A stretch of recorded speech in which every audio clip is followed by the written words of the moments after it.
Hello everyone, how are you all. उम्मीद करता हूं कि आप सब बेहतर होंगे, स्वस्थ होंगे और मैं बता दूं मैं भी बहुत अच्छा हूं। तो चलिए बिना समय गंवाए आज की क्लास स्टार्ट करते हैं और उम्मीद करता हूं कि आज जो ये पहला चैप्टर है काइंड्स ऑफ द कंपनी वो समाप्त हम लोग कर लेंगे। तो जल्दी से निकालिएगा सेक्शन 19। ऑल्दो सेक्शन 19 कहीं मेल नहीं खाता है काइंड्स ऑफ द कंपनी, मतलब जो टाइटल मैंने इस चैप्टर का रखा है, पहले चैप्टर का रखा है, वो रखा है काइंड्स ऑफ द कंपनी कह लीजिए, टाइप्स ऑफ द कंपनी कह लीजिए। तो सेक्शन 19 उससे मेल नहीं खाता है, लेकिन कुछ चीज़ों को मुझे समझाना है और सेक्शन 19 इम्पोर्टेंट भी है, इनवेरिएबली क्वेश्चन आता रहता है। अभी हमने होल्डिंग सब्सिडरी के रिलेशनशिप के बारे में 2 क्लास पहले पढ़ा था। इवन फाउंडेशन के अंदर भी सभी लोग पढ़ के आए होंगे, बहुत इंपॉर्टेंट डेफिनेशन है।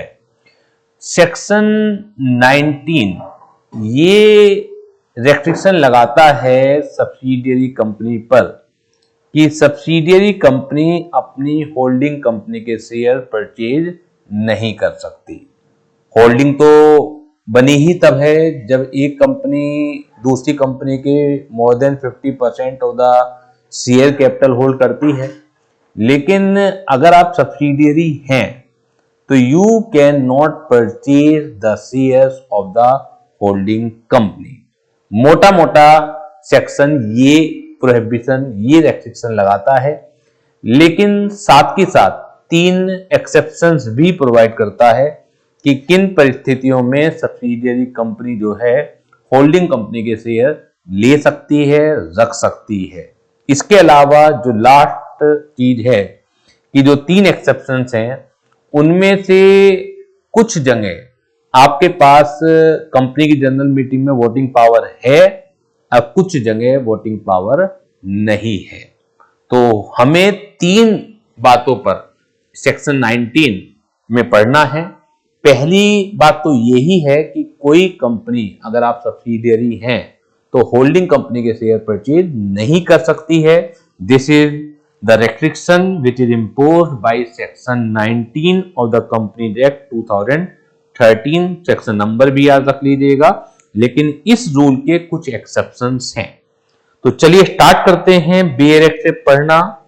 No company shall, no company जब भी वर्ड है, कंपनी का मतलब है पब्लिक और प्राइवेट बोथ की बात कर रहे हैं। ऐसा कुछ नहीं है कि अगर सब्सिडियरी पब्लिक है तो उसी के ऊपर रेस्ट्रिक्शन है या सब्सिडियरी प्राइवेट है तो उसी के ऊपर रेस्ट्रिक्शन है। तो पब्लिक और प्राइवेट दोनों के ऊपर ये सेक्शन लगता है। ये मैं इसलिए नोटिस में लाना चाह रहा हूं आपके बाद कि धीरे धीरे करके जब आप आगे बढ़ेंगे तो आप देखेंगे बहुत सारे सेक्शन प्राइवेट कंपनी के ऊपर नहीं लगते, बहुत सारे सेक्शन पब्लिक कंपनी के ऊपर नहीं लगते हैं। तो वो सब चीजें नोटिसेबल होनी चाहिए, वो चीजें आपके माइंड में बैठ जानी चाहिए। तो section 19 both type of company के ऊपर एप्लीकेबल है, पब्लिक कंपनी के ऊपर भी एप्लीकेबल है, प्राइवेट कंपनी के ऊपर भी एप्लीकेबल है। इट मींस जो सेक्शन 19 रेस्ट्रिक्शंस इंपोज कर रहा है वो पब्लिक कंपनी को भी माननी है और प्राइवेट कंपनी को भी माननी है। तो no company shall either by itself और थ्रू इट्स नॉमिनी, ना तो खुद ना नॉमिनी के माध्यम से hold any shares in its holding company, and no holding company shall allot or transfer its share to any of its subsidiary company, and any such allotment or transfer of shares of a company to its subsidiary company shall be void। बात खत्म, बिल्कुल सीधी बात, no बकवास। Section 19 सीधी बात कर रहा है कि कोई भी कंपनी सब्सिडियरी अगर है तो वो अपनी होल्डिंग कंपनी में शेयर परचेज नहीं कर सकती है, ना तो डायरेक्टली ना थ्रू इट्स नॉमिनी। और होल्डिंग कंपनी भी अपनी किसी भी सब्सिडियरी को शेयर्स अलॉट नहीं कर सकती है। लेकिन इस सीधी बात के 3 एक्सेप्शंस हैं। इस सीधी बात के 3 एक्सेप्शंस हैं। एक एक्सेप्शन तो मजबूरी है, एक एक्सेप्शन तो मजबूरी है कि आप खुद बताइए, सोचिए, कोशिश करना है हमें लॉ मेकर्स के दिमाग को पकड़ने की कोशिश करनी है। इससे क्या होगा, अगर आप लॉजिकली सोच पाएंगे तो चीजें रिटेंशन में ज्यादा रहेंगी, रिटेन ज्यादा रहेंगी और याद कम करना पड़ेगा।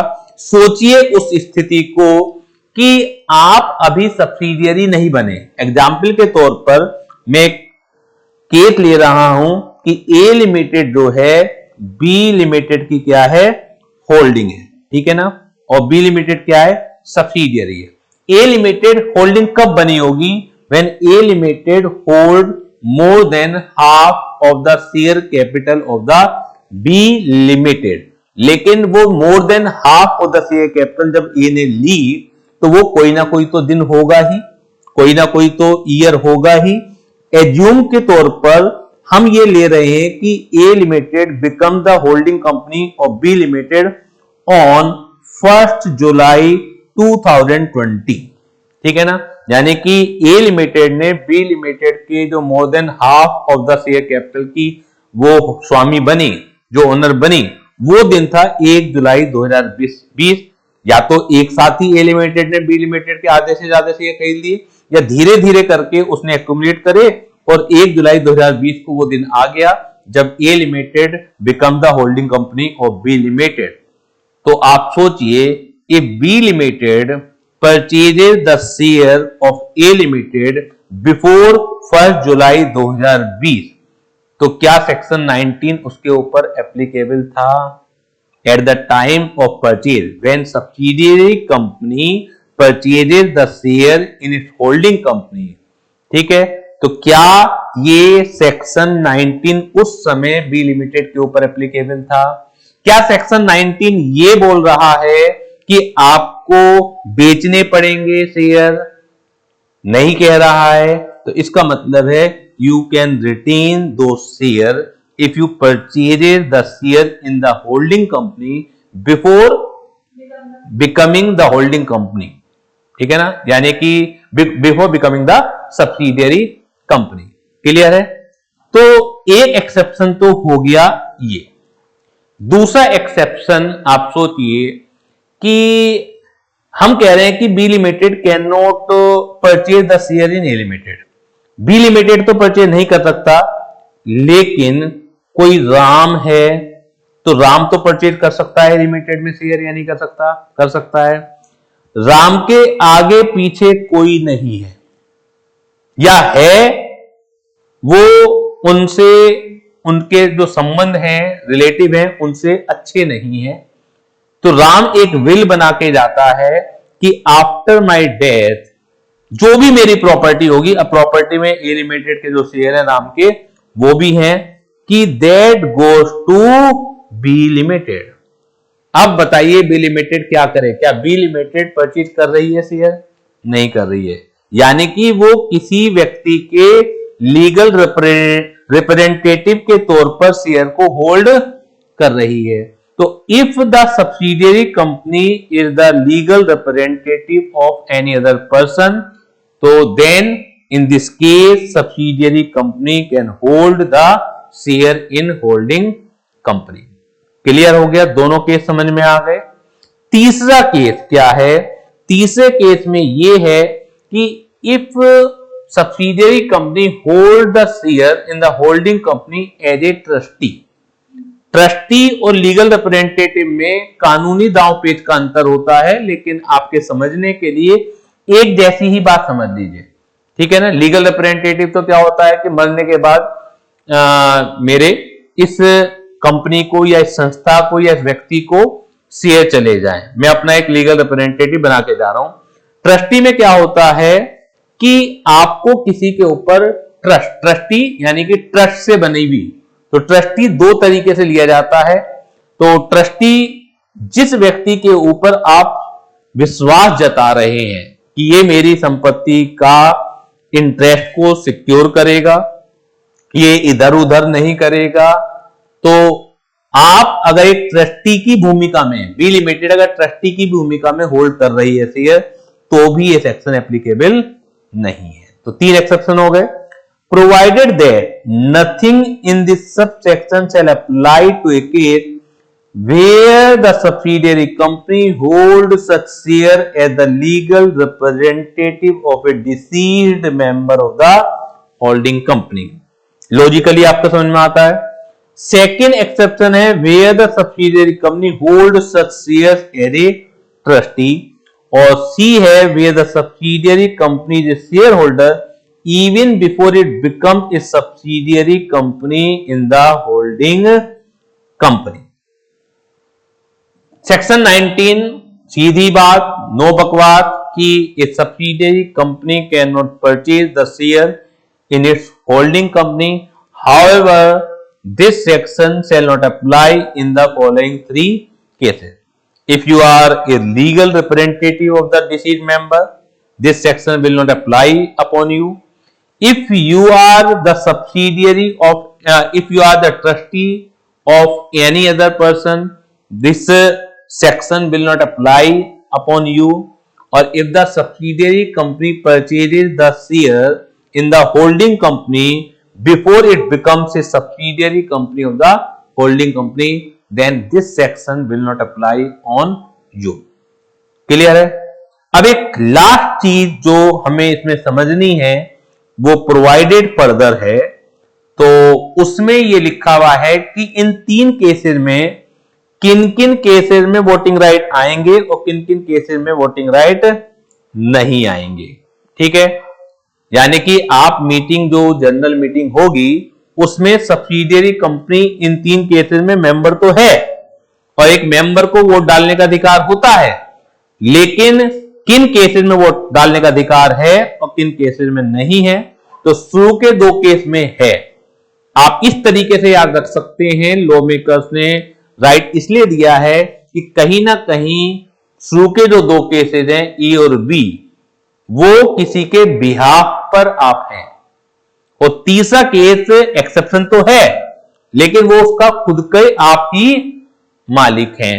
तो तीसरे केस में मजबूरी तो थी कि आप मेंबर बने रह सकते हैं, लेकिन वोट डालने का अधिकार लॉ मेकर्स ने तीसरे केस में नहीं दिया. शुरू के 2 केसेस में वोट डालने का अधिकार है. Provided further that the subsidiary company referred to in the preceding proviso shall have a right to vote at a meeting of the holding company only in respect of the shares held by it as the legal representative or a trustee as referred to in clause A or clause B of the said proviso. Clear है? ये जो as referred in clause A or clause B of the said proviso, इसकी इतनी importance नहीं है. आप case को समझिए, क्योंकि अगर आपने ऊपर के जो एक्सेप्शन है ऊपर नीचे कर दिए और नीचे की लाइन आपने यही ए और बी रट ली तो वो गलत हो जाएगा.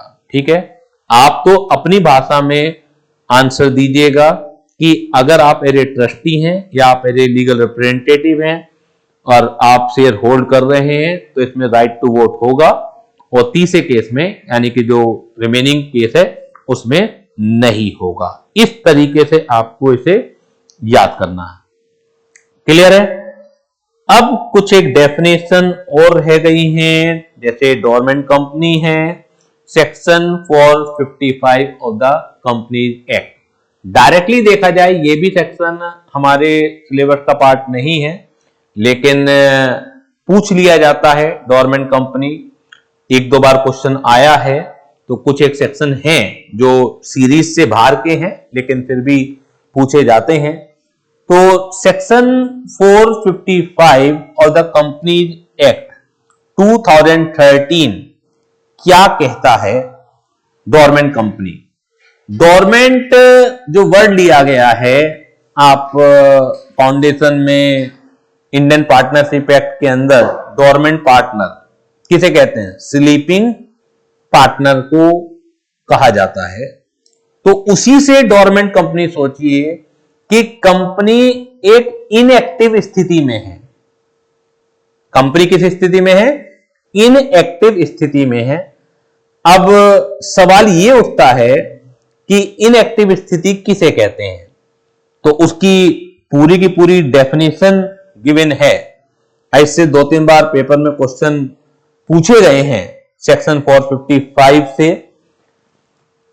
Where a company is formed and registered under this act for a future project or to hold an asset or intellectual property and has no significant accounting transaction. Note जरूर करना है आपको, and has no significant accounting transaction, यही word लिख के आने हैं, यही वर्ड लिख के आने हैं, अपनी भाषा का इस्तेमाल नहीं करना, अदरवाइज नंबर नहीं मिलने वाले हैं आपको।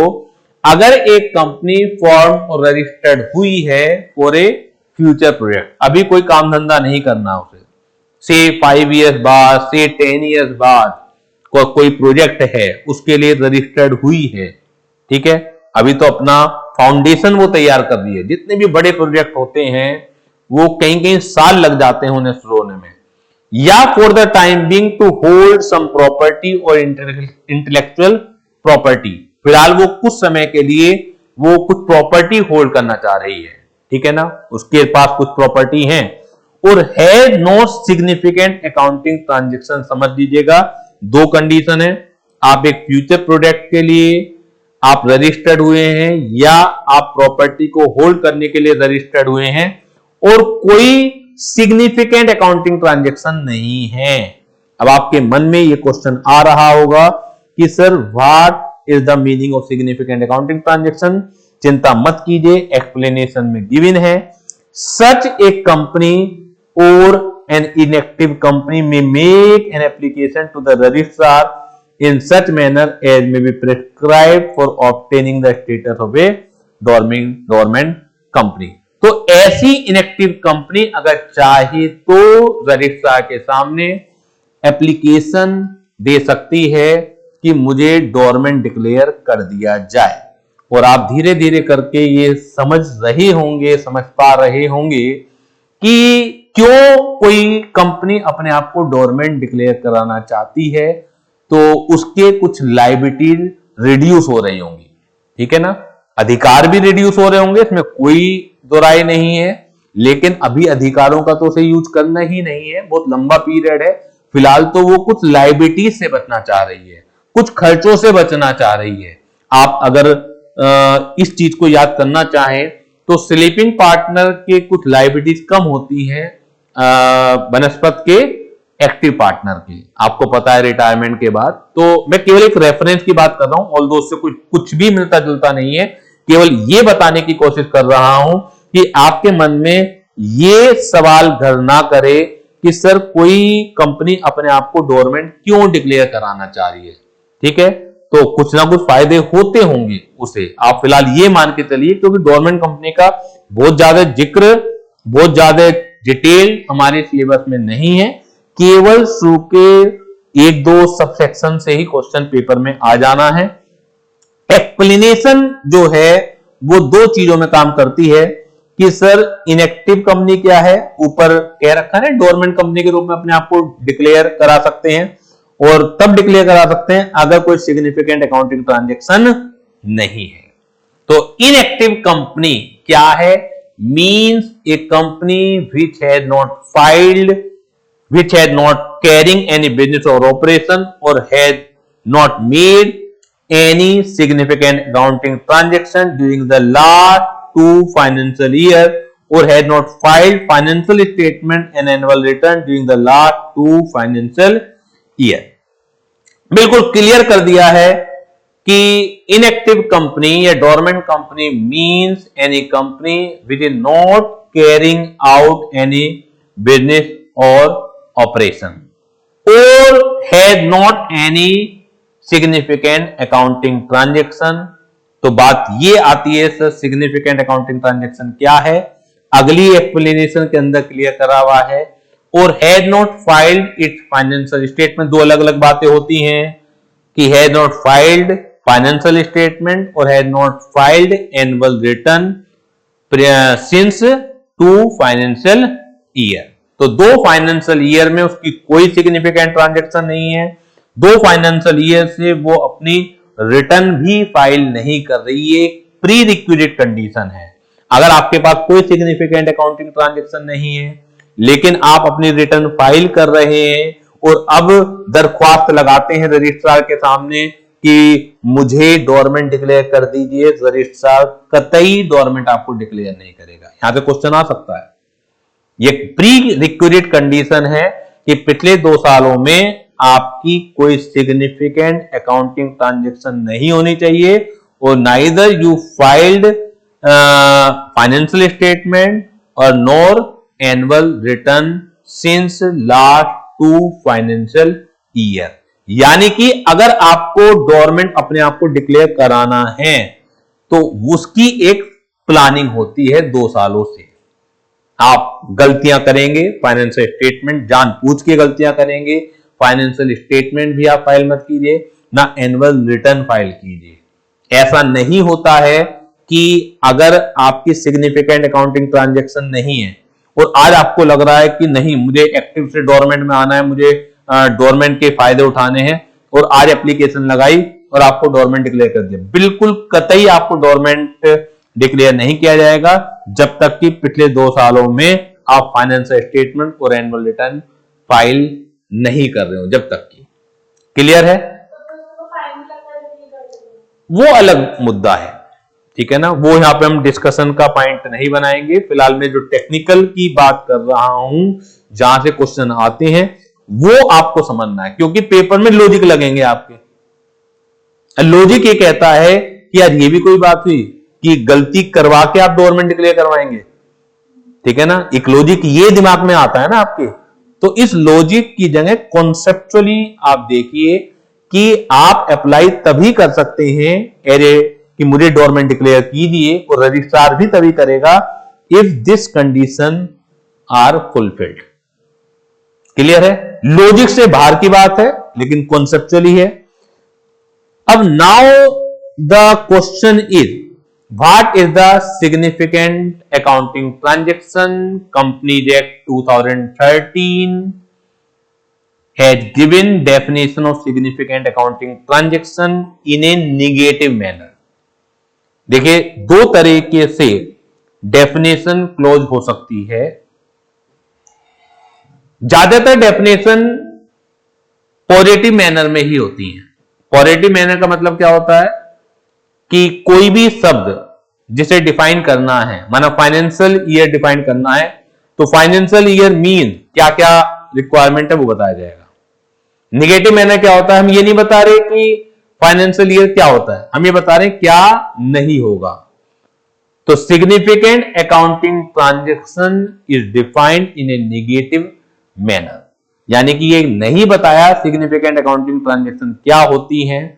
उन्होंने कहा कि इन 4 के अलावा जो भी ट्रांजैक्शन है वो सारी सिग्निफिकेंट है। यानी कि अगर आप इन 4 ट्रांजैक्शन को कर रहे हैं, इसके अलावा कोई ट्रांजैक्शन नहीं है पिछले 2 फाइनेंशियल ईयर में, तो यू कैन नॉट से कि you are doing significant accounting transaction. क्या है वो ट्रांजैक्शन? आप जो लॉ की रिक्वायरमेंट है कि रजिस्ट्रार को ये फीस देनी है, वो करना है, ऐसा करना है, वो करे जा रहे हैं होने के लिए, तो वो भी अकाउंटिंग ट्रांजैक्शन है, तो इसे सिग्निफिकेंट नहीं कहा जाएगा। अगर लॉ की रिक्वायरमेंट को पूरा करने के लिए आप सिक्योरिटीज इशू कर रहे हैं खाली लॉ की रिक्वायरमेंट को पूरा करने के लिए, तो उसे भी सिग्निफिकेंट अकाउंटिंग ट्रांजैक्शन नहीं कहा जाएगा। क्लियर है? तो लॉ मेकर्स ने निगेटिव मैनर में दी है कि इन ट्रांजैक्शन को सिग्निफिकेंट नहीं कहा जा सकता है, आप इनके अलावा बताइए। आप कंपनी के ब्रांच ऑफिस को मेंटेन करने के लिए कुछ खर्चे कर रहे हैं, उसे सिग्निफिकेंट अकाउंटिंग ट्रांजैक्शन नहीं कहा जा सकता, जबकि अकाउंटिंग ट्रांजैक्शन तो है। तो इन 4 के अलावा अगर कुछ भी है transaction, that is a significant accounting transaction.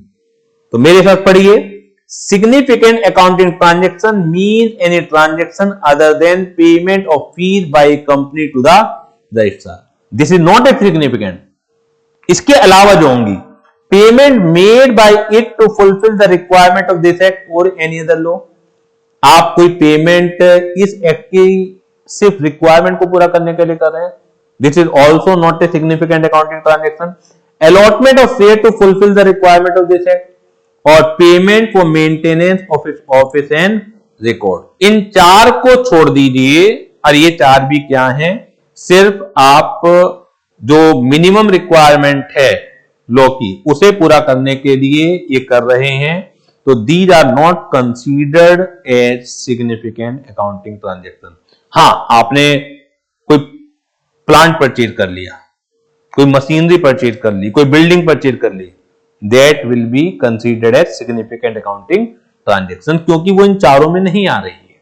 कारण कुछ भी हो उसे परचेज करने का, हम उस कारण पे नहीं जाना चाह रहे हैं, लेकिन वो सिग्निफिकेंट अकाउंटिंग ट्रांजेक्शन हो जाएगी। क्लियर? जनरली क्वेश्चन यहीं से आए हुए हैं, 2-3 बार क्वेश्चन, इतनी ही अंडरस्टैंडिंग से क्वेश्चन आया हुआ है। आगे के जो सबसेक्शन है जर्नल है, जर्नल में इसलिए कह रहा हूं कि देखा जाए इनसे कुछ भी नहीं पता लगता है। As may be prescribed, as specified in rules, और रूल्स की डिटेल हमारे सिलेबस में डोरमेंट से रिलेटेड नहीं। ज्यादातर अब काम जो है रूल्स के ऊपर डिपेंडेंट होने लगा। आधे से ज्यादा पेपर 2 का रूल्स के ऊपर आने लगा, लेकिन जो जो नहीं है उन्हें हमें डिटेल में करने की जरूरत नहीं है। एक बार पढ़ देते हैं। The registrar on consideration of the application allow the status of the government company to the applicant and issue a certificate in such form as may be prescribe to that effect.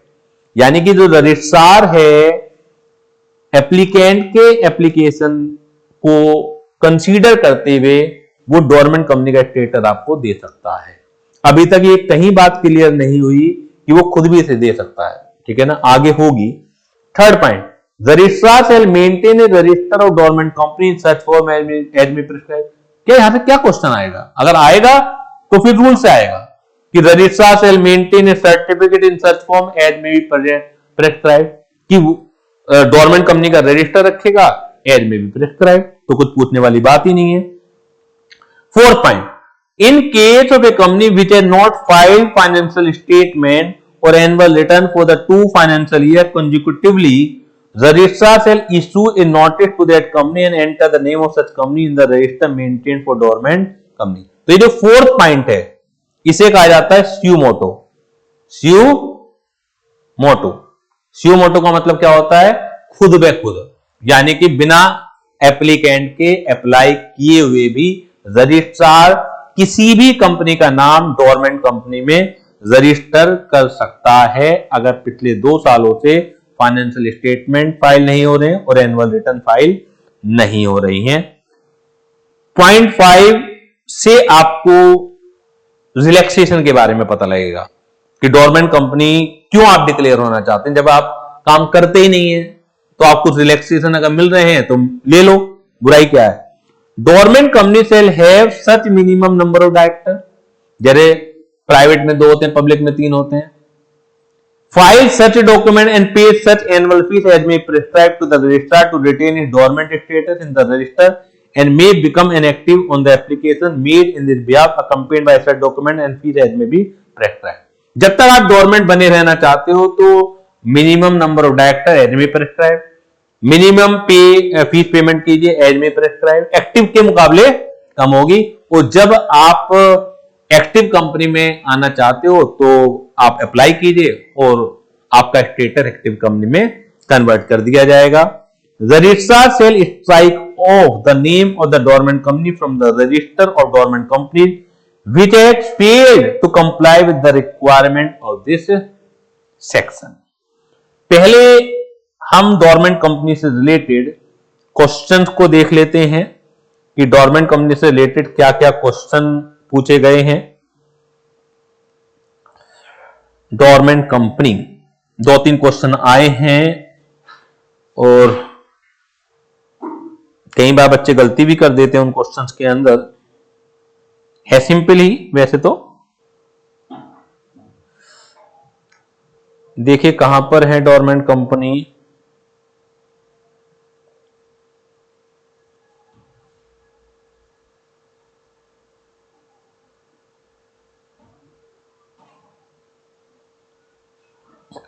This is government company question number 41 December 2023 4 marks में पूछा गया है।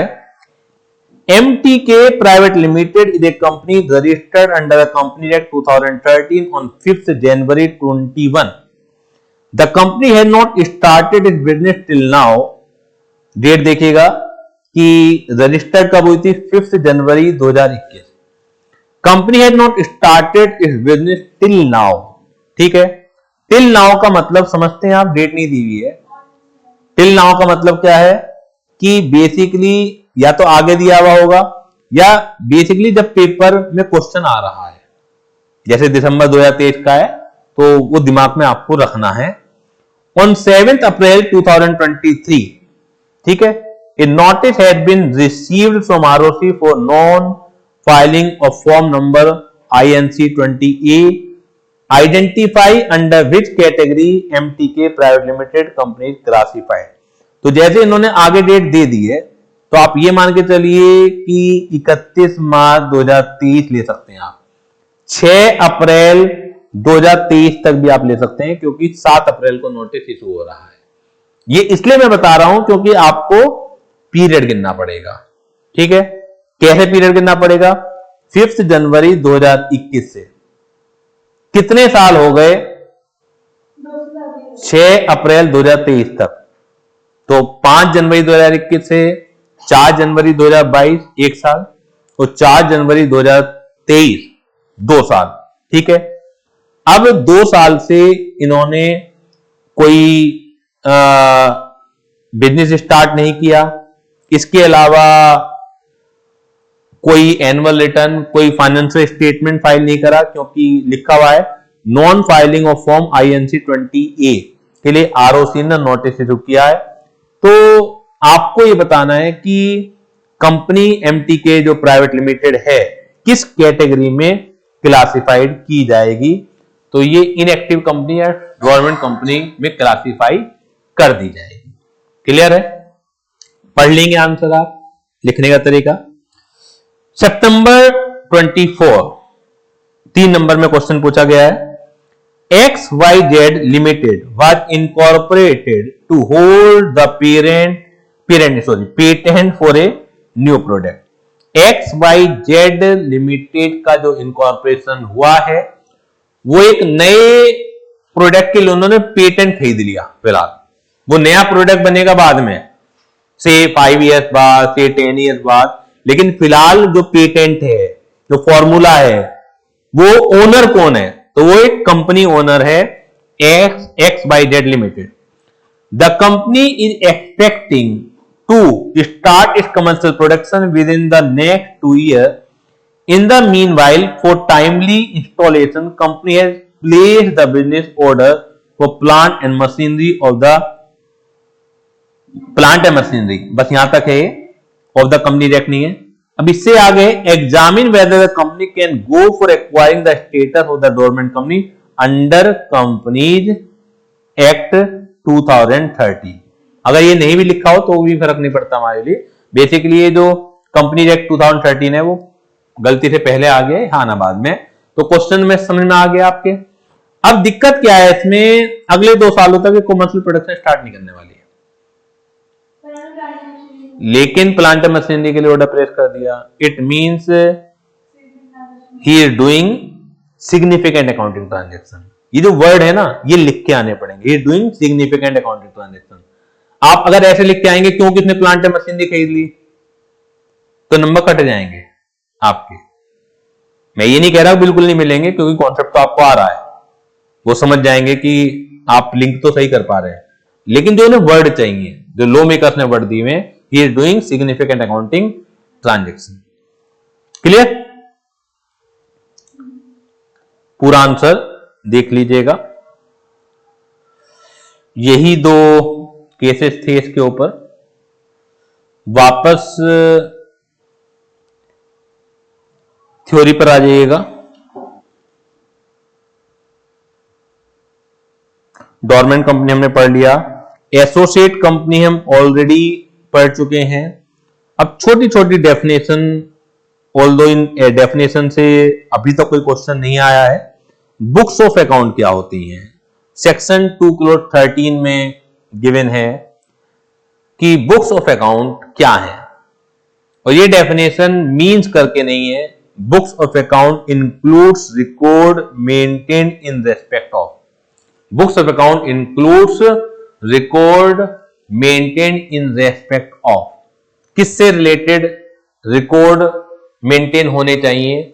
All sum of money, ये सम की spelling गलत है यहां पर, ये सम ये वाला है, all sum of money received and expended by a company and matter in relation to which receipt and expenditure takes place. All sales and purchases of the goods and services by the company, the asset and liabilities of the company. अपना ध्यान सभी लोग focus करें, mobile में कोई भी student नहीं लगेगा, नहीं तो क्लास से बाहर कर दिया जाएगा। तो जो सम ऑफ मनी जो आपके पास आती हैं या जो एक्सपेंसेस हैं उनसे रिलेटेड जो भी आपके पास लेजर हैं, जर्नल हैं, वो बुक्स ऑफ अकाउंट का हिस्सा होंगे। सेल परचेज ऑफ गुड्स और सर्विसेज से रिलेटेड जो भी आपके पास बुक्स हैं वो बुक्स ऑफ अकाउंट का हिस्सा होंगे, और एसेट और लायबिलिटीज से रिलेटेड जो भी आपके पास है वो बुक्स ऑफ अकाउंट का हिस्सा होंगे।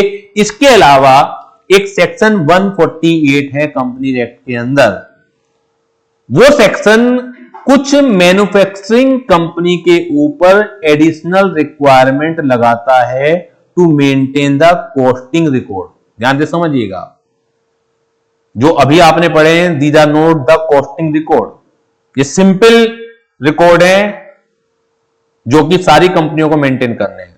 सेल परचेज से रिलेटेड, एसेट लायबिलिटी से related, sum of money expended और सम ऑफ मनी रिसीव से रिलेटेड। कॉस्टिंग रिकॉर्ड अलग चीज होती है। गवर्नमेंट ऑफ इंडिया केवल मैन्युफैक्चरिंग कंपनीज के ऊपर ही सेक्शन 148 की रिक्वायरमेंट लगा सकती है। जब हम सेक्शन 148 पढ़ेंगे तो और उसकी डिटेलिंग में चले जाएंगे, लेकिन यहां रेफरेंस आया है तो थोड़ा सा आपके माइंड में भेजे में चीज आ जाए कि what is the impact of section 148। Section 148 का इंपैक्ट ये है कि हो सकता है कि गवर्नमेंट ने एसी बनाने वाली कंपनी के लिए कह रखा हो कि हमें यह बताइए कि हर एसी को बनाने में आप कितना रॉ मटेरियल यूज करते हैं। हो सकता है कि वो कुछ रेयर अर्थ मटेरियल यूज कर रहे हो सकता है कि वो वेस्टेज कर रहे हो। आप लॉजिक समझ रहे हैं ना कि 148 क्यों लगाया हुआ है? कुछ मैन्युफैक्चरिंग कंपनी पर, यानी कि 148 में जो सेंट्रल गवर्नमेंट डायरेक्शन दे सकती है only to the manufacturing company, और वो कॉस्टिंग रिकॉर्ड मांगती है। कॉस्टिंग रिकॉर्ड का मतलब है आप हर यूनिट को बनाने में कितनी बिजली कंज्यूम कर रहे हैं, हो सकता है आप बिजली की वेस्टेज कर रहे हो। वो स्टैंडर्ड देखना चाहती है बाकी इंडस्ट्री का।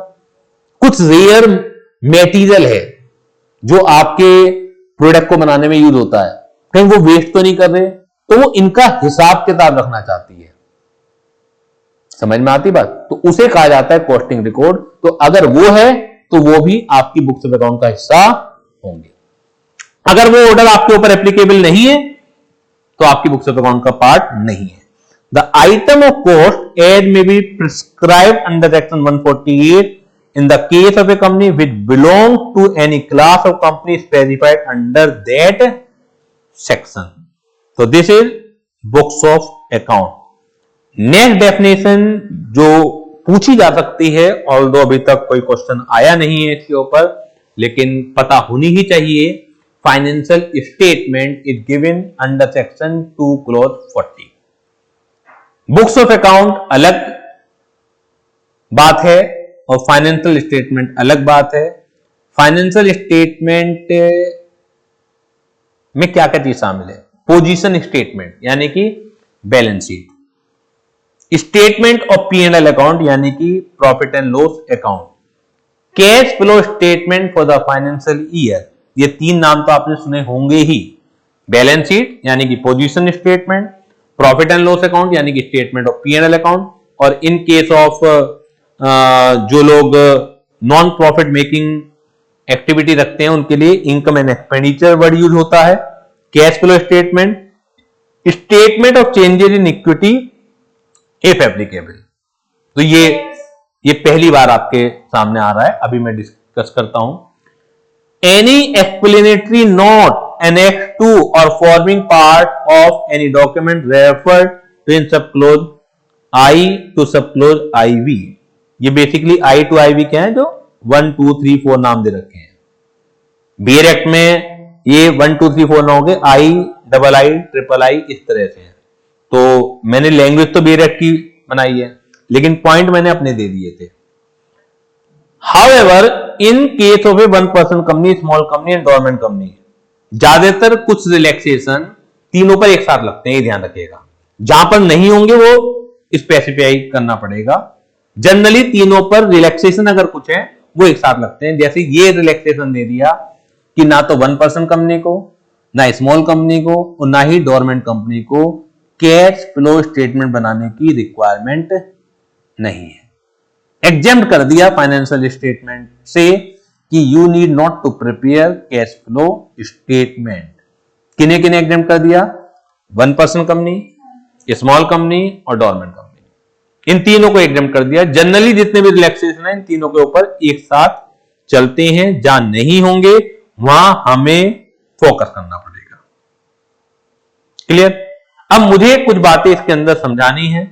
Statement of changes in equity क्या होता है और any explanatory note annex to और फॉर्मिंग पार्ट ऑफ क्या होता है। Statement of change in equity as the name suggest कि अगर इक्विटी में कुछ चेंज हो रहा है, इक्विटी का मतलब कैपिटल स्ट्रक्चर में कुछ चेंज हो रहा है। कैपिटल स्ट्रक्चर में चेंज कैसे होगा? आपने कुछ न्यू शेयर इशू कर दिए, आपने राइट इशू ले आए, आप बोनस इशू ले आए, आपने बाईबैक ऑफ शेयर किया है। धीरे धीरे करके आप सभी चीजों के बारे में पढ़ेंगे। बाईबैक आप पहली बार सुन रहे होंगे, बाकी राइट शेयर, बोनस शेयर आप फाउंडेशन में, अकाउंटेंसी के अंदर भी सुनते हुए आए हैं। तो इन वजह से इक्विटी चेंज तो होगी, तो उसका अलग से स्टेटमेंट बनाना पड़ता है। बल्कि आप फाइनेंशियल स्टेटमेंट में डिस्क्लोजर तो आप फाउंडेशन में भी पढ़ के आए हैं। वर्टिकल फॉर्म में पोजीशन स्टेटमेंट बनता है। लायबिलिटीज, इक्विटी एंड लायबिलिटी के 4 पार्ट होते हैं। पहला पार्ट होता है शेयर होल्डर फंड, उसके अंदर 3 चीजें आती हैं। क्या क्या 3 चीजें आती हैं? Share capital, reserve and surplus, money received against share warrant. पहला हेड ये है। दूसरा हेड क्या है? Share application money received pending allotment. तीसरा है नॉन करंट लायबिलिटी, चौथा है करंट लायबिलिटी। अब जो ऑन द फेस है, ये जो मैंने चारों नाम गिनाए हैं उसके अंदर फिर लाइन आइटम गिनाए हैं। दिस इज कॉल्ड कि आप इन्हें बैलेंस शीट के फेस पर दिखला सकते हैं। लेकिन रिजर्व एंड सरप्लस में जनरल रिजर्व होता है, रिजर्व एंड सरप्लस में सिक्योरिटी प्रीमियम होता है, रिजर्व एंड सरप्लस में कैपिटल रिजर्व होता है, और भी रिजर्व होते हैं। तो वो कहां दिखलाते हैं आप? नोट्स टू अकाउंट में। नोट्स टू अकाउंट क्या है? नोट्स टू अकाउंट जो भी face of the balance sheet पर जो आइटम आ रहे हैं उनकी डिटेल्ड हमें अगर दिखलानी है तो that is called note to account. ठीक है ना? उन्हें कहा जाता है एनेक्सर। जो नोट टू अकाउंट है उन्हें कहा जाता है एनेक्सर। क्लियर है? जो नोट टू अकाउंट है वो एनेक्सर हो गए। अब मैं एक्सप्लेनेटरी स्टेटमेंट की व्याख्या कर रहा हूं। नोट टू अकाउंट के अंदर आप ये सब चीजें दिखला देंगे कि शेयर कैपिटल में इक्विटी ऑथराइज कैपिटल कितनी है, इश्यूड कितनी है, सब्सक्राइब कितनी है, कितने इक्विटी है, कितने प्रेफरेंस हैं। लेकिन क्या नोट टू अकाउंट में आप ये भी दिखलाते हैं कि इस बार जो शेयर कैपिटल बढ़ी है वो बोनस शेयर की वजह से बढ़ी है। इस बार जो शेयर कैपिटल में इंक्रीमेंट हुआ है वो राइट शेयर इशू कर दिए थे, इस वजह से इंक्रीमेंट हुआ है। तो जो नोट्स टू अकाउंट हैं उनकी व्याख्या और डिटेल में जो होती है वो होती है एक्सप्लेनेटरी नोट्स के अंदर। उनकी जो और एक्स्ट्रा व्याख्या होती है, जो और नाम से भी पता है एक्सप्लेनेटरी नोट्स, तो एक्सप्लेनेटरी नोट टू अकाउंट, जिससे आपको याद रहे, यानी कि explanation of note to account, that is called explanatory note. Clear है? आप एसेट साइड में जाएं, फिक्स्ड एसेट माना फर्नीचर है, बिल्डिंग है, ऑन द फेस तो इनकी वैल्यू आ जाएगी, लेकिन जो डेप्रिसिएशन घटता है वो नोट टू अकाउंट में घटता है। लेकिन क्या नोट टू अकाउंट में आप ये भी व्याख्या करते हैं कि we are providing depreciation at the rate 10% at SLM basis, तो ये कहां जाएगा? एक्सप्लेनेटरी नोट में। सर ये भी जरूरी है क्या? क्यों जरूरी नहीं है? कोई यूजर है वो ये देखना चाहता है कि डेप्रिसिएशन लगा रहे हैं तो वो किस रेट से लगा रहे हैं और किस पद्धति से लगा रहे हैं, किस मेथड से लगा रहे हैं। हो सकता है कंपनी मेथड गलत लगा रही हो, उसका यूजर उस पर फिर रिलाई ज्यादा नहीं करेगा। यूजर का मतलब क्या है? कोई भी हो सकता है, वो इन्वेस्टर हो सकता है, वो गवर्नमेंट हो सकती है, पब्लिक का कोई आदमी हो सकता है, कोई कंपटीटर हो सकता है। कंपटीटर ये देखना चाहता है कि मैं दूसरी कंपनी से तुलना करके देखना चाहता हूं कि उनके ऑपरेशन कैसे हैं, मेरे ऑपरेशन कैसे हैं, वो कितना प्रॉफिट कमा रहे हैं, मैं कितना प्रॉफिट कमा रहा हूं, लेकिन वो कंपेरेबल तो होने चाहिए। तो ये सब चीजें कहां आती हैं? एक्सप्लेनेटरी स्टेटमेंट के अंदर। बाकी तो आप अकाउंट की क्लास में सब आपको सिखाया जाएगा बहुत डिटेल में।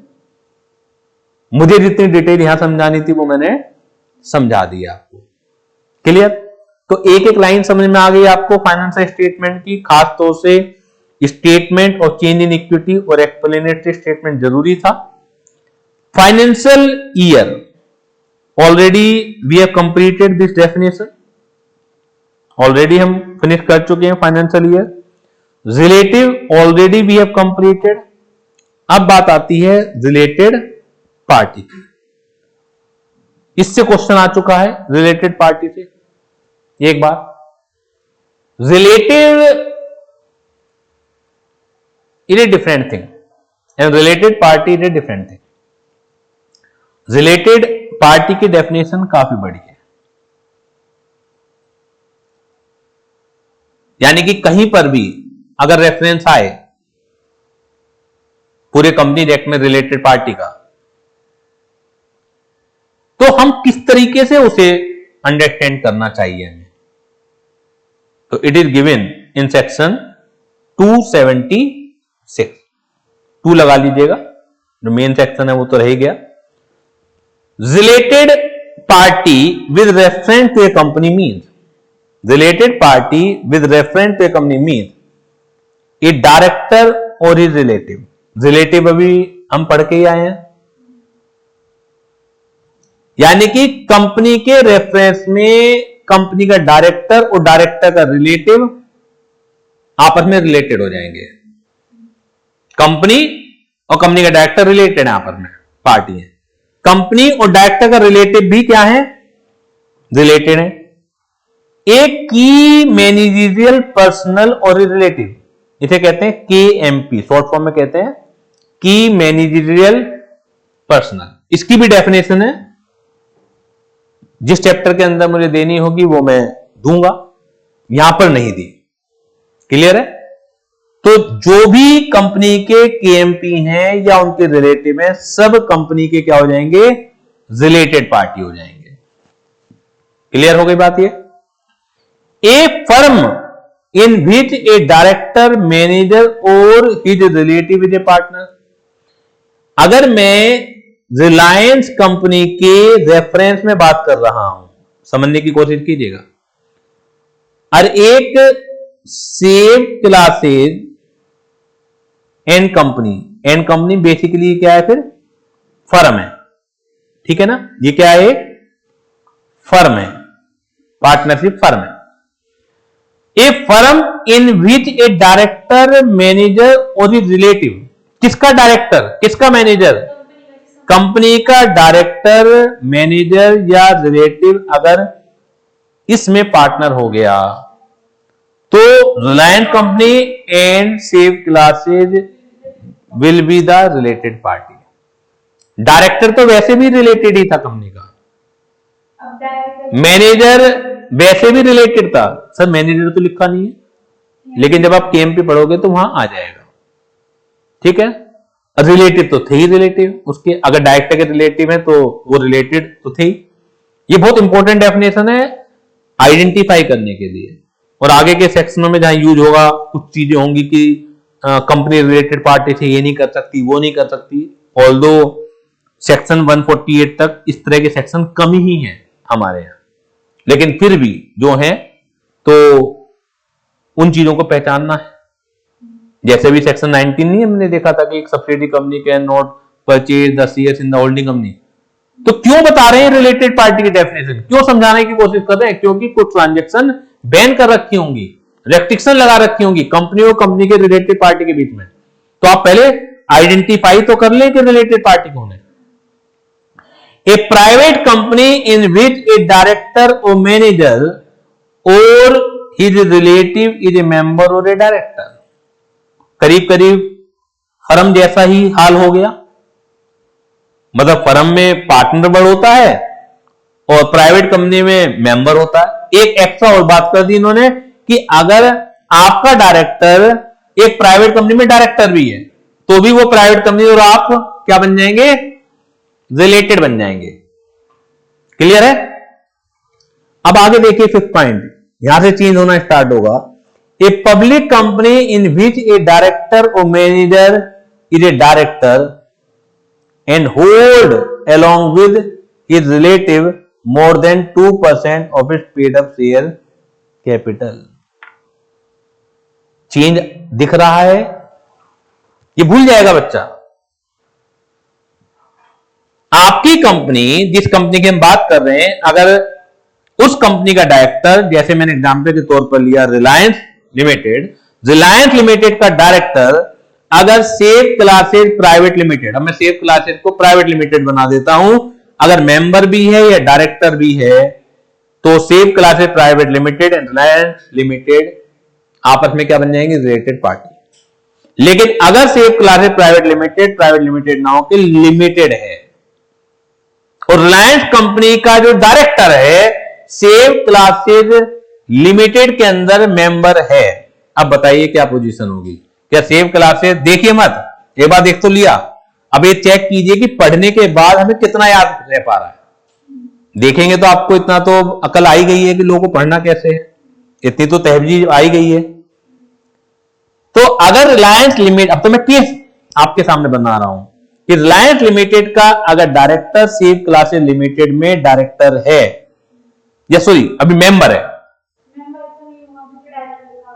तो क्योंकि डायरेक्टर लिखा हुआ है, जबकि जब प्राइवेट लिमिटेड थी अगर सेव क्लास है तो वहां मेंबर भी मना था और डायरेक्टर भी मना था। प्राइवेट लिमिटेड में नहीं था बेटा, अलाउड का मतलब वो रिलेटेड बन जाएंगे अगर मेंबर हो है, तो एक तरह मना ही है ना कि अगर रिलेटेड नहीं बनना है। अगर आपको रिलेटेड नहीं बनना तो उस तरह से तो मना है ना। लेकिन अगर पब्लिक कंपनी है तो डायरेक्टर या मैनेजर का पब्लिक लिमिटेड में डायरेक्टर ही होना जरूरी है, और ना केवल डायरेक्टर, साथ के साथ hold along with relative more than 2% of its paid up share capital, तो ही ये रिलेशनशिप एस्टेब्लिश होगा कंपनी और दूसरी पब्लिक कंपनी के बीच में रिलेशन का। इसके अलावा प्राइवेट कंपनी में आपकी कंपनी के डायरेक्टर या मेंबर का रिलेटिव भी उसमें नहीं होना चाहिए। यहां पे क्या है, अगर आपकी कंपनी के डायरेक्टर का रिलेटिव किसी दूसरी पब्लिक कंपनी में डायरेक्टर भी है तो भी कोई दिक्कत नहीं है। आप खुद नहीं डायरेक्टर होने चाहिए, मेंबर हो सकते हो लेकिन आप खुद डायरेक्टर नहीं होने चाहिए, और ऐसे डायरेक्टर नहीं होने चाहिए कि अलोंग विद रिलेटिव 2% और मोर शेयर कैपिटल आप उसकी होल्ड कर रहे हो।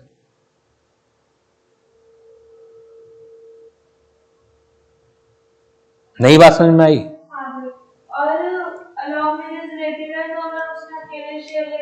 तो कोई दिक्कत नहीं, ये मैटर ऑफ इंटरप्रिटेशन है। ऑल्दो लैंग्वेज में गलती है कि अलोंग विद रिलेटिव का मतलब तो ऐसा लगता है कि कुछ आपके पास भी होने चाहिए और रिलेटिव के पास होनी चाहिए, दोनों को मिलाकर 2% और मोर होना चाहिए। लेकिन जब हम इंटरप्रिटेशन ऑफ स्टैट्यूट या जनरल क्लोज एक्ट पढ़ेंगे तो वहां इंटरप्रिटेशन की तहजीब समझ विकसित करेंगे, तो वो देख लेंगे कि किस तरीके से। तो यहां पर फिलहाल मेरा आपको कहना मानना है कि अगर अकेले के पास भी है तो भी दिक्कत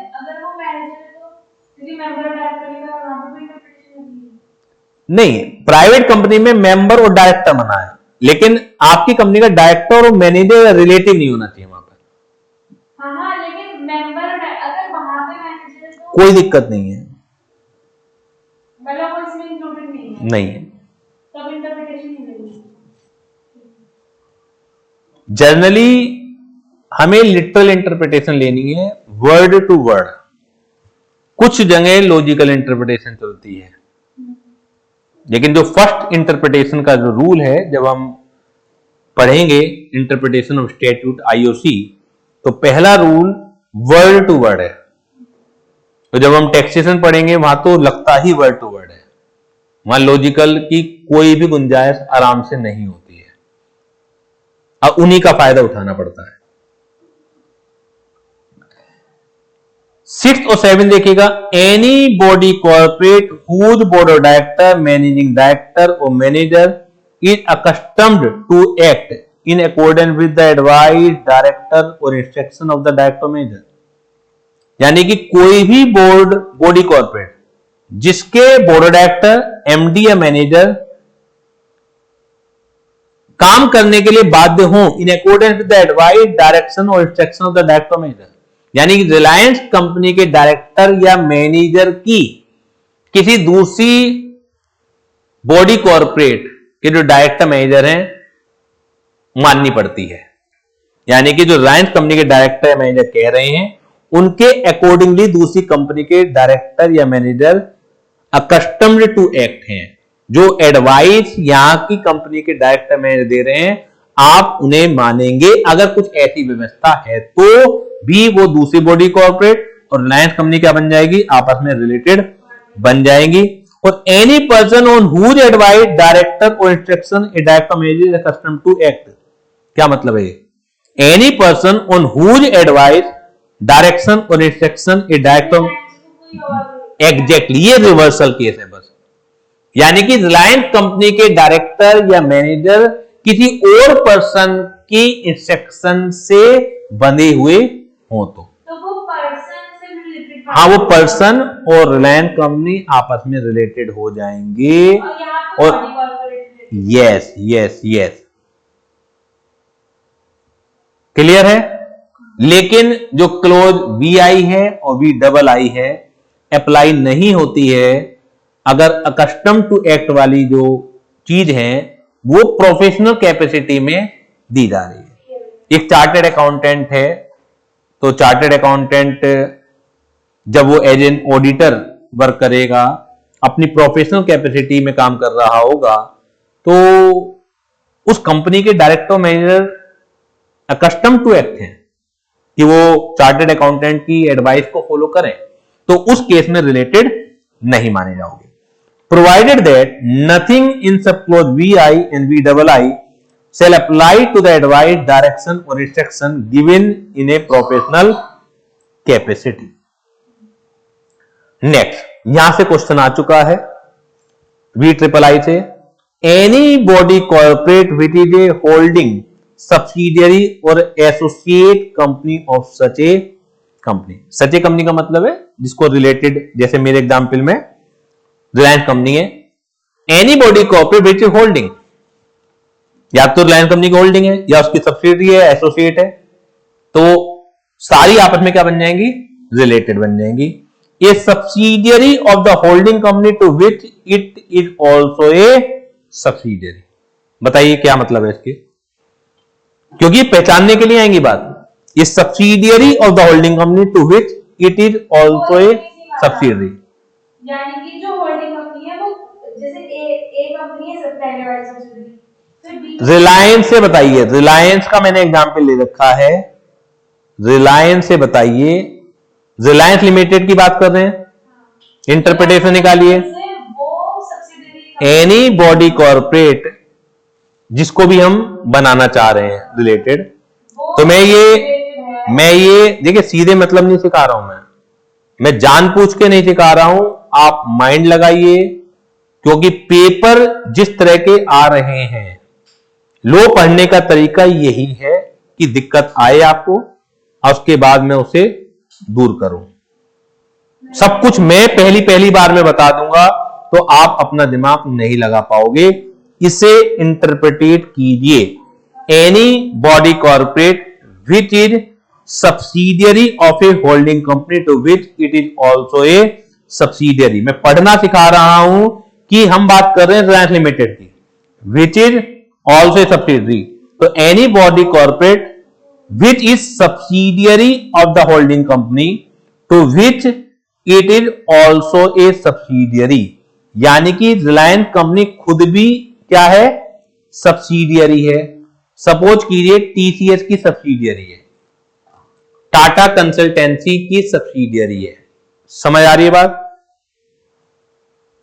पेपर में दिक्कत आंसर लिखने में नहीं है, मैं बता रहा हूं आपको, पेपर में दिक्कत है कि आपको क्वेश्चन भी समझ में आ रहा है नहीं आ रहा है।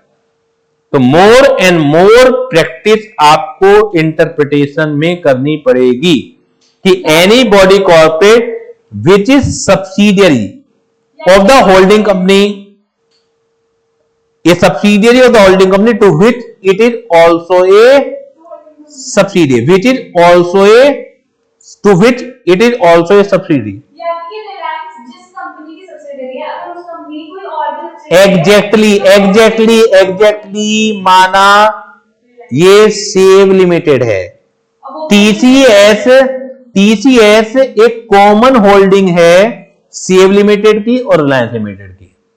टीसीएस एक कॉमन होल्डिंग है सेव की और रिलायंस की, तो टीसीएस को तो छोड़िए, ये तो और ये तो अपने आप पहली क्लोज की वजह से रिलेटेड होंगी ही। पहली क्लोज में तो होल्डिंग सब्सिडी एसोसिएट को बना ही रखा है। सेव टीसीएस और रिलायंस लिमिटेड तो आपस में है ही रिलेटेड, लेकिन इस सेकंड क्लोज की वजह से रिलायंस लिमिटेड और सेव लिमिटेड भी क्या बन गई, आपस में रिलेटेड बन गई। पहले ही झटके में बताया जा सकता था ये, लेकिन पेपर में फंस जाते आप। तो लो की तरह पढ़ना है, apply your concept, apply your mind, वो धीरे धीरे करके लाइन बाय लाइन पढ़ना है। और थर्ड केस है any body corporate which is an investing company और the venturer of the company.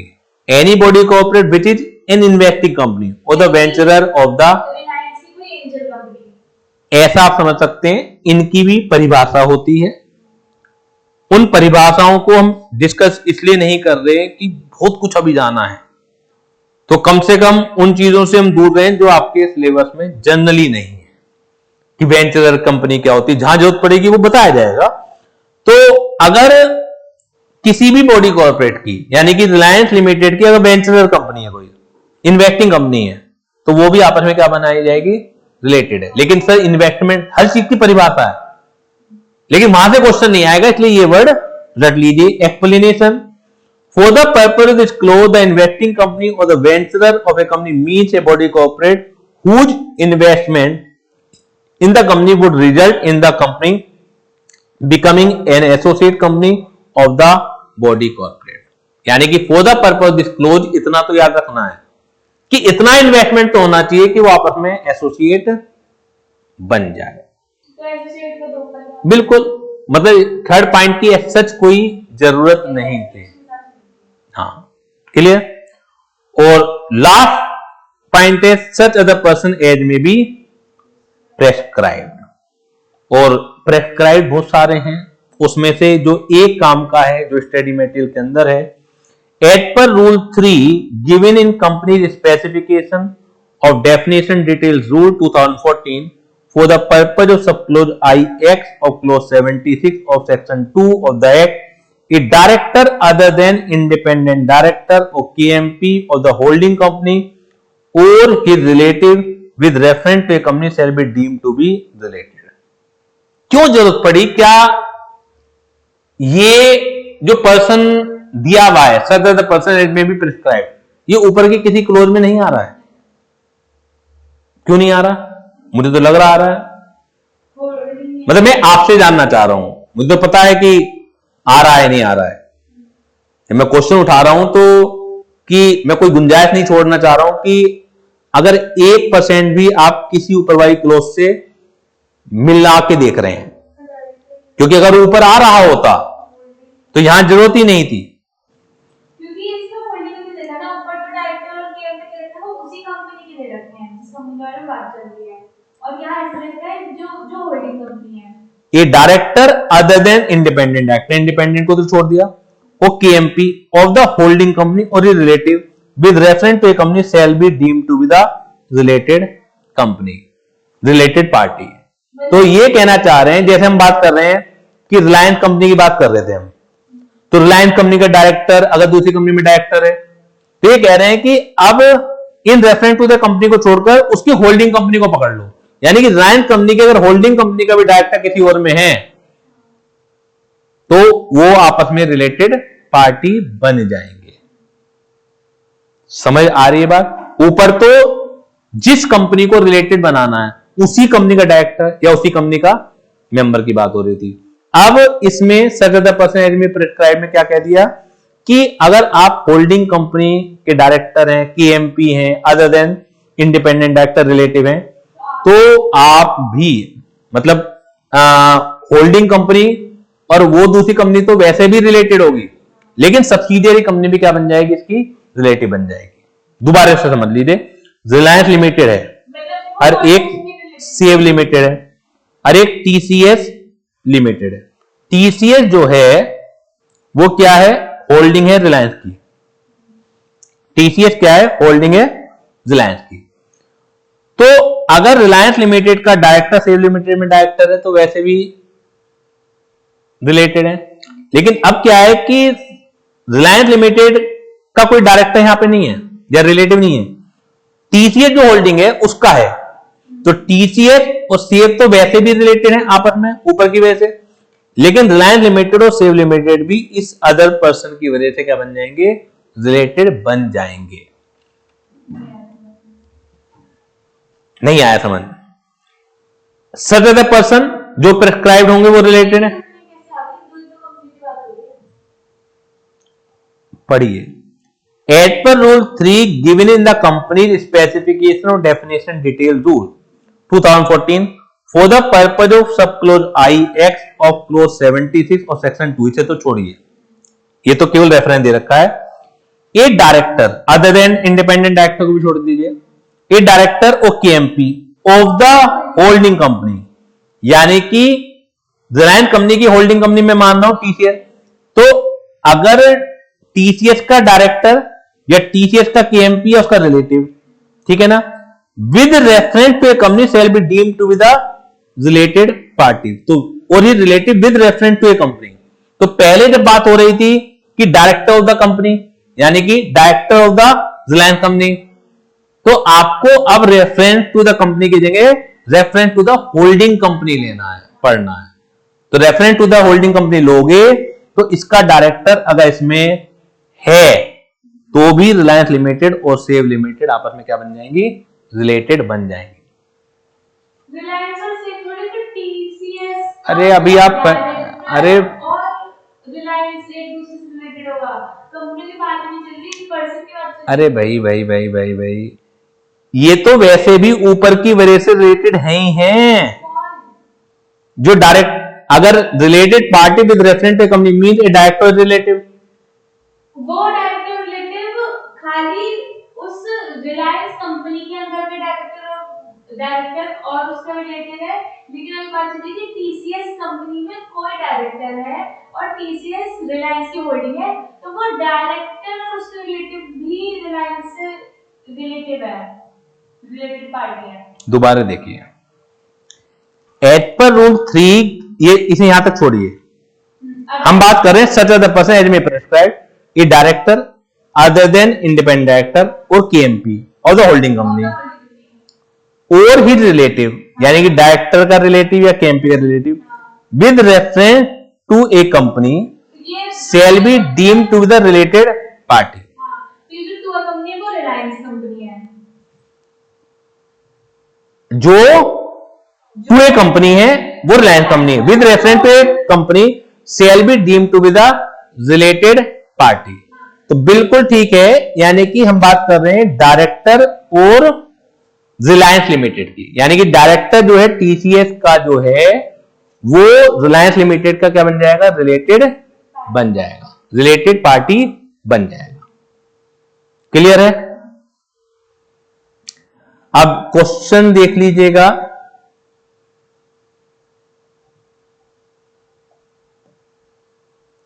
ये पीएफआई पर है क्वेश्चन, रिलेटेड पार्टी एक ही आया हुआ है मई 22 में। एबीसी प्राइवेट लिमिटेड है to wholly owned subsidiary company D Private Limited and E Private Limited. Examine whether D Private Limited and E Private Limited will be treated as related party as per the provision of the जो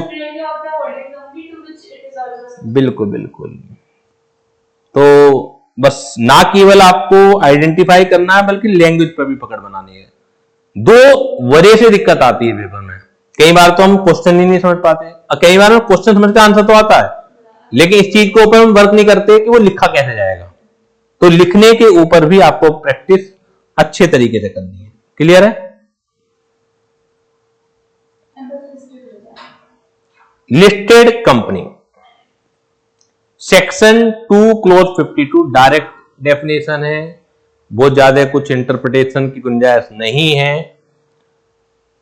question यहां से भी पूछा जा चुका है।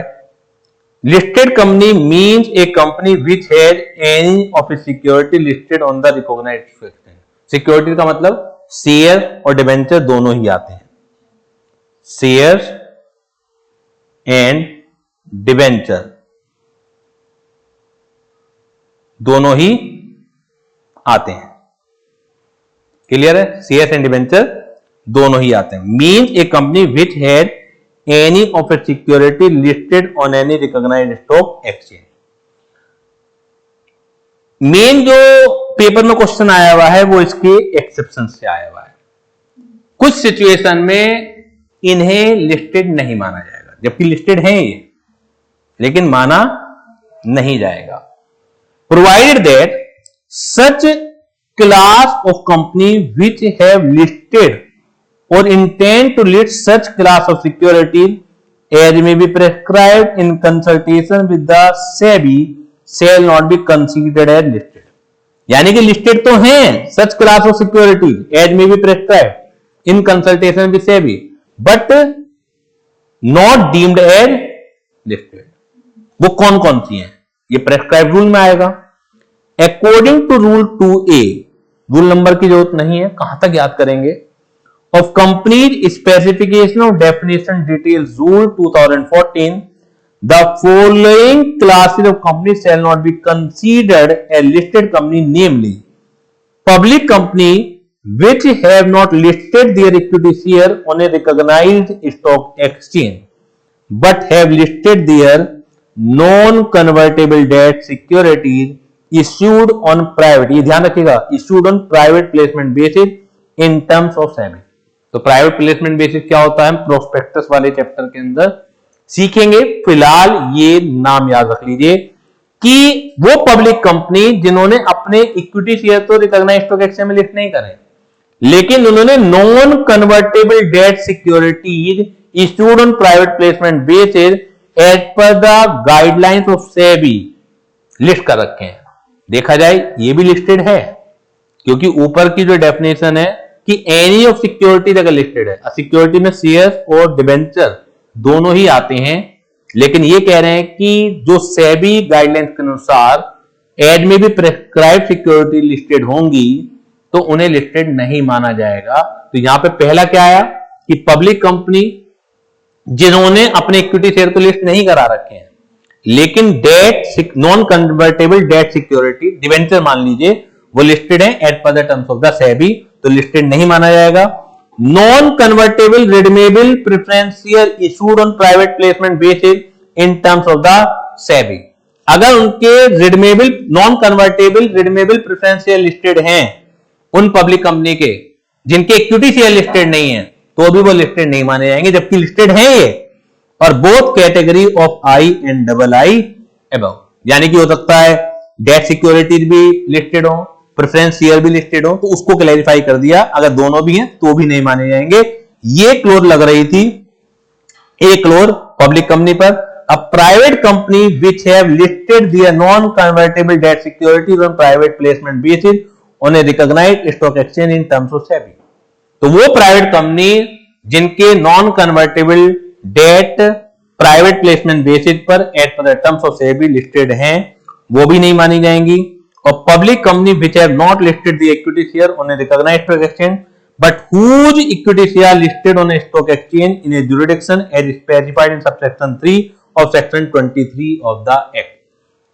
ये क्या है कि वो पब्लिक कंपनी जिनके equity share recognised stock exchange में तो लिस्टेड नहीं है लेकिन वो लिस्टेड है इन ए स्टॉक एक्सचेंज जो कि jurisdiction of section 23 of subsection 3 में आता है। क्या कहने का मतलब, नहीं कहने का मतलब क्या है, ये एज इट इज याद करना पड़ेगा, बहुत ज्यादा डिटेल में नहीं जा सकते इसके। रिकॉग्नाइज्ड स्टॉक एक्सचेंज हमारे बहुत सारे हैं, एनएससी है, बीएससी है, अहमदाबाद स्टॉक एक्सचेंज है, अलग अलग शहरों के भी कई हैं, चलते जनरली 2 हैं। तो ये कह रहे हैं कि अगर आप सेक्शन 23 सबसेक्शन 3 वाले जो जुरिडिक्शन है उसके स्टॉक एक्सचेंज में लिस्टेड हैं इक्विटी शेयर भी, तो भी आप लिस्टेड नहीं माने जाएंगे। अभी तक जितनी भी क्लोजेस थी उसमें सब में एक चीज तो कॉमन थी कि आपके इक्विटी शेयर लिस्टेड नहीं होने चाहिए। नॉन कन्वर्टेबल डेट लिस्टेड हो सकते हैं on private placement basis, preference share non convertible आपके लिस्टेड हो सकते हैं on A private placement basis, equity share listed नहीं होने चाहिए।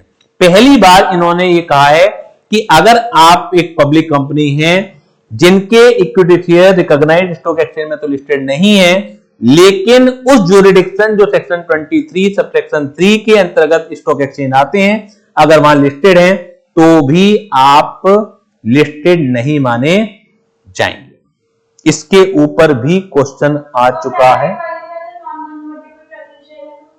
प्राइवेट के अंदर। नॉन कन्वर्टेबल प्रेफरेंस शेयर अगर लिस्टेड है वो पॉसिबिलिटी नहीं है। उसका कारण क्या है, प्राइवेट कंपनी के शेयर्स लिस्ट होते ही नहीं है। जब आप प्रोस्पेक्टस में पढ़ेंगे इस वजह से यहां पर गायब कर दिया गया है क्योंकि प्राइवेट कंपनी इनवाइट नहीं कर सकती अपने शेयर से डिबेंचर खरीदने के लिए, फ्रीली वो ट्रांसफरेबल नहीं है। अगर वो नहीं प्राइवेट कंपनी सिक्योरिटी तो लिस्टेड हो सकती है, हाँ नॉन कन्वर्टेबल डेट सिक्योरिटी अगर एज पर सेबी है वो लिस्टेड है तो इस वजह से लिस्टेड नहीं मानेंगे। पहले तो उन्होंने परिभाषा दे दी कि लिस्टेड का मतलब क्या है, फिर बाहर कर दिया। नहीं सारे बाहर तो नहीं, नॉन कन्वर्टेबल अगर हैं और वो भी सेबी की गाइडलाइन में इशू हुए हुए हैं तो ही तो बाहर हैं, तो फिर तो लिस्टेड में माने जाओगे आप। मतलब रूल कर लो। हाँ बहुत, अरे सेबी की गाइडलाइन इस पर्पज के लिए, सेबी की गाइडलाइन इस पर्पज के लिए। क्वेश्चन नंबर 45 देखिएगा, referring to the relevant provision of companies act 2013 examine whether following company will be considered as listed company और अनलिस्टेड। कुछ नहीं है इस क्वेश्चन में, बस पढ़ा हुआ होना चाहिए। ABC Limited, a public company, has listed its non-convertible debt securities issued on private placement basis in terms of SEBI issue and listing of debt security regulation 2008। तो ये कह रहे हैं कि ABC Limited है, उसने अपने non convertible debenture private placement basis पर in terms of SEBI issue किए हुए हैं, तो ये लिस्टेड नहीं मानी जाएगी। बस आपको ये कंडीशन जरूर लगानी है कि बशर्ते कि इक्विटी शेयर इसके लिस्टेड ना हो। CHG Limited, a public company, has listed its non-convertible redeemable preference shares issued on private placement basis in terms of SEBI issue and listing of non-convertible redeemable preference shares regulation 2013। तो ये भी नहीं माना जाएगा। तीसरा, PRS Limited, a public company which has not listed its equity share on a recognized stock exchange but whose equity shares are listed on a, ये भी नहीं माना जाएगा क्योंकि रिकॉग्नाइज्ड स्टॉक एक्सचेंज में तो नहीं है लेकिन लिस्टेड है एज पर सेक्शन 23 सबसेक्शन 3 के अंदर, तो ये भी लिस्टेड नहीं माना जाएगा। ठीक है, तो तीनों के तीनों अनलिस्टेड है। क्लियर है?